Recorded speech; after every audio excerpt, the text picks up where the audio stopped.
Hola a todos y bienvenidos a este nuevo análisis. Hoy nos vamos a meter de lleno en una época que es, bueno, absolutamente fascinante. Un momento donde hubo una colisión, un choque brutal de ideas que acabó dando a luz a lo que hoy conocemos como la psicología moderna.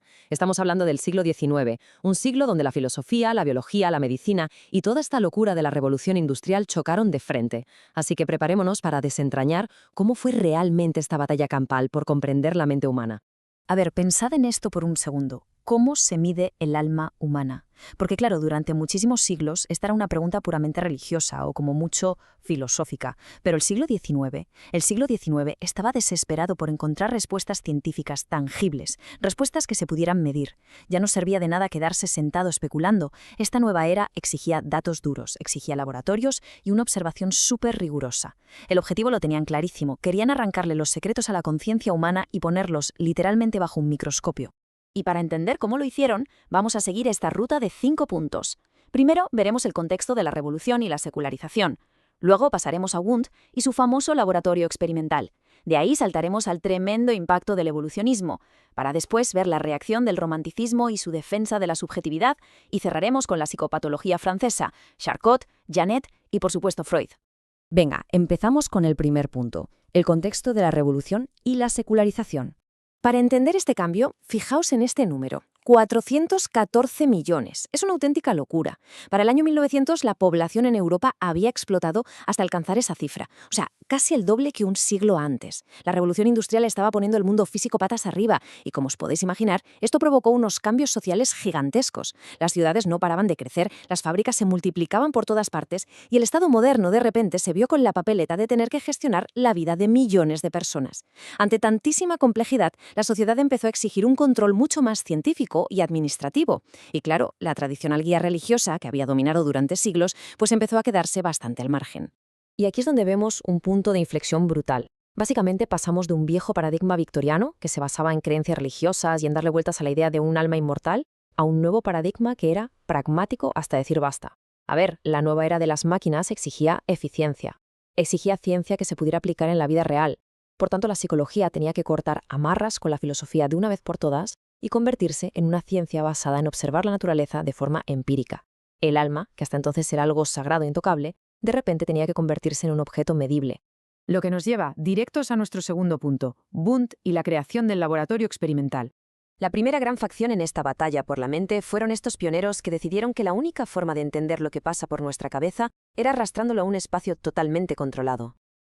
Lo que es increíble de esta época son los aparatos. Parecen rudimentarios, sí, pero entonces eran pura vanguardia. En 1879, Wilhelm Wundt fundó el primer instituto psicológico en Leipzig, y esto marca oficialmente el nacimiento de la psicología como ciencia. A Wundt se le considera el padre de la psicología científica porque fue el primero en tratar la mente como si fuera, pues eso, una máquina que se podía diseccionar. Ahí dentro usaban cacharros para medir cosas como los tiempos de reacción, la atención o la memoria, controlando cada pequeño estímulo para ver cómo respondía exactamente la conciencia. Pero claro, para llegar a ese nivel de control tan milimétrico, tuvieron que apoyarse en una disciplina que estaban haciendo en ese momento, la psicofísica. Investigadores como Gustav Fechner tenían un objetivo que la verdad era increíblemente ambicioso. Querían encontrar la relación matemática exacta, precisa, entre el estímulo del mundo exterior y la sensación psíquica que eso produce en nuestro interior. Su gran obsesión era borrar del mapa cualquier rastro de filosofía o misticismo. Querían encontrar leyes de la mente que fueran tan predecibles y tan sólidas como las propias leyes de la gravedad. Y la prueba de ese rigor brutal la tenemos en esta elegante pero contundente formulita. S igual a K por el logaritmo de R. Básicamente, Fechner descubrió que la fuerza con la que sentimos algo conscientemente responde a una función matemática basada en la magnitud física del estímulo. Es fascinante de verdad pensar en el nivel de exactitud que intentaban demostrar. Estaban diciéndole al mundo académico, oye, que la experiencia interna, eso tan íntimo que todos sentimos, en realidad responde a ecuaciones matemáticas. Vamos, que cogieron la subjetividad humana y la naturalizaron a base de números. Bueno, cambiamos de tercio. Pasamos al tercer punto, el tremendo impacto del evolucionismo. Porque claro, mientras en los laboratorios de Alemania estaban midiendo la mente de una forma súper aséptica y matemática, de repente surge una idea radicalmente distinta, una idea que venía del barro, de la caótica realidad de la naturaleza. En 1859, Charles Darwin publica El origen de las especies y ¡boom!, Hace añicos por completo la imagen que teníamos de nosotros mismos. Darwin destrozó esa idea tan egocéntrica de que éramos una creación divina y especial, totalmente separados del resto de los animales. Demostró que a todos los efectos somos animales. Somos una especie que ha evolucionado. Y bajo esta nueva lupa, la mente ya no era un regalito caído del cielo. Era, simple y llanamente, una herramienta para adaptarnos y sobrevivir.